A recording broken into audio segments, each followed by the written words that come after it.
আমার বস ধর্ম মানেন না। যদি এই প্রশ্নের উত্তর পান তবে হয়তো ইসলাম গ্রহণ করবেন। আমার বস বলেছেন, কেন কোরআনে কৃত্রিম বুদ্ধিমত্তা, এআই এবং কম্পিউটার প্রযুক্তি সম্পর্কে কিছু বলা হয়নি? কারণ এখন এআই খুব বিপজ্জনক হয়ে গেছে। আপনার বসকে বলুন, কোরআন কোনো সায়েন্সের বই নয়। SCIENCE।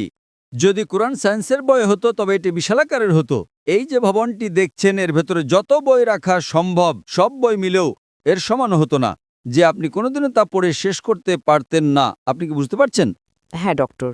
তাহলে প্রশ্ন হলো, কোরআনে এআই এর কথা বলা হয়নি কেন? কোরআনে এটা কেন থাকা উচিত? কোরআন কোনো বিজ্ঞানের বই নয়, কিন্তু আল্লাহ জানেন ভবিষ্যতে কি আসতে চলেছে। আমি আপনাকে ব্যাখ্যা করছি।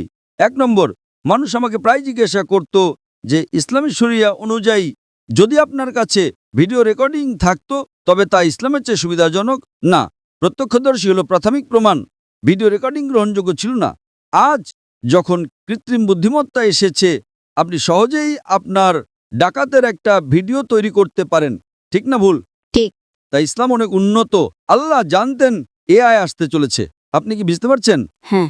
আমরা জানি না আগামীকাল এমন কিছু ঘটবে যে ভিডিও রেকর্ডিং যথেষ্ট প্রমাণ হবে না। এটাই ছিল আমার উত্তর, এবং আজ আমার উত্তর সঠিক।